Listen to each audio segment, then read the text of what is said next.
datang kembali di acara kita kali ini yaitu Ready Talk Show.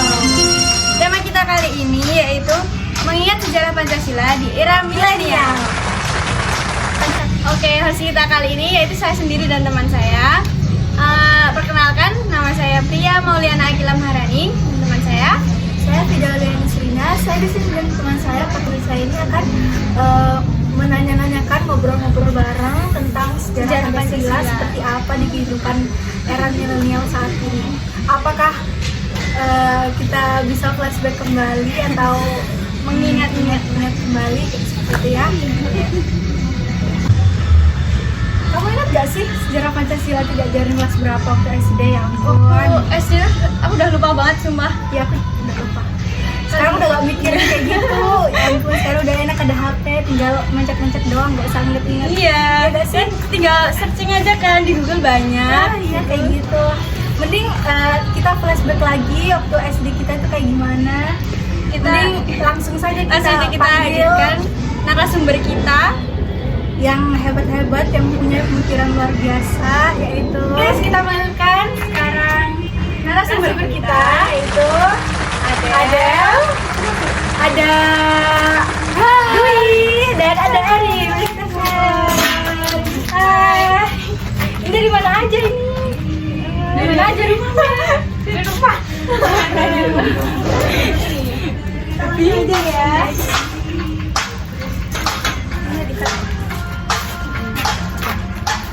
Baik sahabat Pancasila, saat ini kita kedatangan tamu-tamu kita.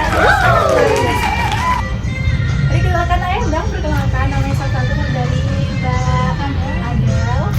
Halo, perkenalkan nama saya Adelia Prati Putri, saya biasa dipanggil Adel. Dan saya Adel Putri, biasa dipanggil Putri. Dan saya Erin Kurnia, biasa dipanggil Erin. Kita ngobrol-ngobrol santai aja, gak usah tegang. Santai aja ini. Bukan forum banget sih, kita santai aja. Oke, saat ini kita flashback dulu tentang sejarah Pancasila. Kita mengingat lagi sejarah Pancasila. Soalnya kita berdua juga udah ya kak, udah tua lama banget ya. Oke, ini ada bapak yang hebat luar biasa ini. Iya, ini apa sih sejarah Pancasila menurut kalian ini? Dari aku ya? Iya, dijawab perwakilan aja nanti kalau semua. Menurut saya sendiri, sejarah Pancasila itu dimulai dari 3 tokoh perumus Pancasila, yaitu Muhammad Yamin, Insinyur Soekarno, dan Supomo. Dari 3 tokoh itulah awal mula dicetuskannya Pancasila, yaitu dalam sidang BPUPKI pertama yang dilaksanakan pada tanggal 29 Mei sampai 1 Juni. Kamu masih ingat BPUPKI itu apa? BPUPKI itu kalau nggak salah kan badan penyelidik kita aja lupa ya. Kita tahunya host doang. Iya, host doang, nggak tahu kita. Terus menurut kakak Dwi sendiri bagaimana gitu? Menurut saya pribadi, Pancasila mulai diperkenalkan dalam sidang BPUPKI melalui pidato yang disampaikan oleh I.R. Soekarno. Konsep dan rumusan awal Pancasila pertama kali diutarakan oleh I.R. Soekarno sebagai dasar negara Indonesia. Seperti itu ya. Oke, sekarang kita masuk ke pertanyaan berikutnya. Apa sih makna Pancasila menurut Mbak Erin? Apakah Pancasila itu hanya sebagai dasar negara atau pandangan dan hidup bangsa? Coba dijelaskan menurut pendapat berapa yuk? Menurut saya Pancasila bukan hanya sebagai dasar negara dan pandangan hidup tetap Pancasila juga digunakan untuk mengatur pemerintah negara dan penyelenggaraan negara agar tatanan negara sesuai dengan apa yang terluang dalam Pancasila. Gitu ya. Berarti untuk saat ini tuh kayak penting banget gitu ya. remaja di Indonesia itu kayak sudah lupa Pancasila. udah sibuk sendiri sama tiangnya, pacarnya gitu sama ayah. Kayak pahlawan tuh udah kayak sudah terlupakan ya sih. Terus kita masuk ke pertanyaan selanjutnya aja ya. Ya, langsung aja. Terus kalau di masa era milenial seperti ini, apakah akibat jika tidak ada Pancasila gitu? Jadi kayak di era saat ini kayak udah gak ada Pancasila tuh gimana nanti Indonesia itu gimana? Kalau menurut kalian, atau mau dijawab satu orang aja? Aku jawab ya. Ya. Kalau menurut aku, misalnya suatu negara atau Indonesia tidak ada Pancasila, pasti suatu negara itu akan hancur dan terpecah belah. Kayak tujuan gitu ya? Karena Pancasila itu kan merupakan tujuan dari sebuah negara. Dasar negara ya. Terus bagaimana cara menerapkan nilai-nilai Pancasila dalam kehidupan sehari-hari? Menurut kalian tuh seperti apa biar Pancasila itu terus ada dalam piagam Indonesia, ingatan kita juga? Oke, aku jawab ya. Tentunya nilai-nilai Pancasila harus dipahami terlebih dahulu dan harus diimplementasikan oleh semua rakyat Indonesia. Contohnya seperti dalam bermasyarakat, kita harus mementingkan urusan masyarakat terlebih dahulu daripada urusan kita pribadi. Apa sih tantangan penerapan Pancasila di kehidupan kita sehari-hari? Tantangan penerapan Pancasila di era globalisasi seperti saat ini, misal munculnya paham atau pemikiran yang baru, terus jadi ya, bertentangan gitu dengan Pancasila, terus masuknya budaya asing yang mengulis budaya asli dari Indonesia sendiri, terus masuknya kebiasaan dan informasi yang tidak sesuai dengan nilai-nilai Pancasila itu sendiri. Masuk ke pertanyaan selanjutnya, saya sendiri mau menanyakan, apa sih peran Pancasila di era saat ini dalam era digital? Peran Pancasila itu seperti apa?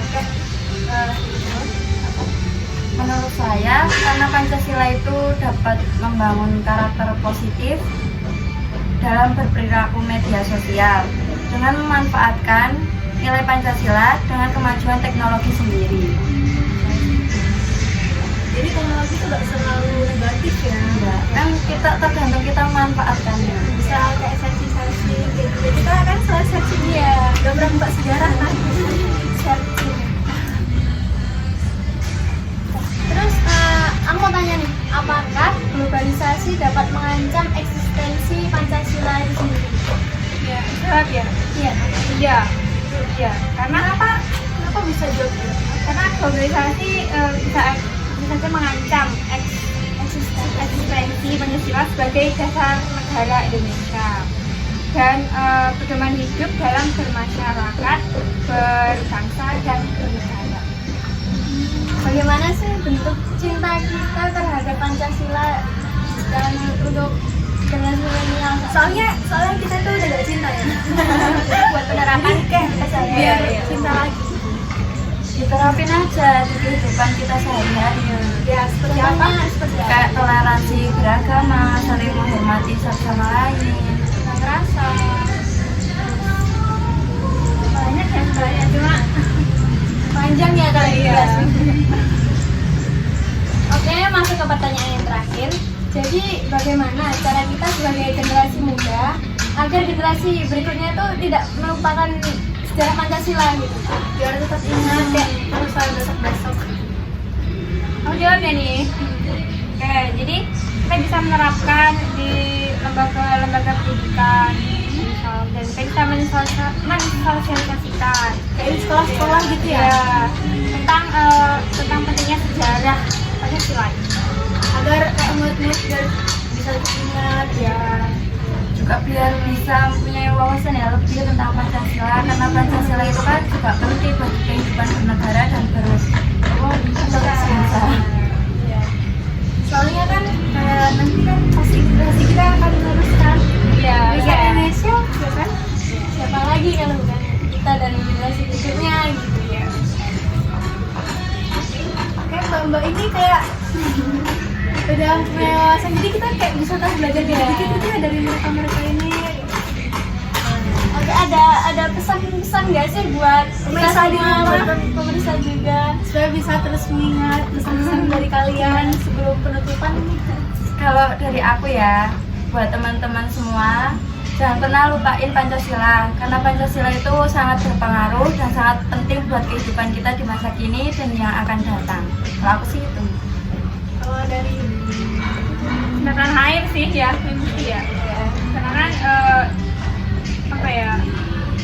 Ya semua tuh menyangkut tentang Pancasila juga. banyak Tetap bersatu padu yang tadi penting buat kehidupan sehari-hari terapin, jangan lupa diterapin ya Mbak Kila. dan diamalkan juga. Jangan ingat ini. Iya.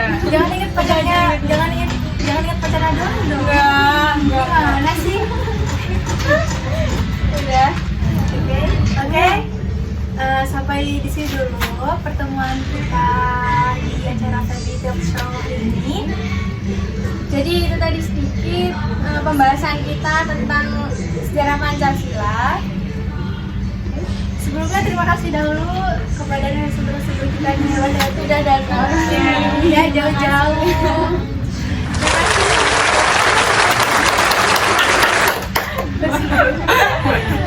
Oke.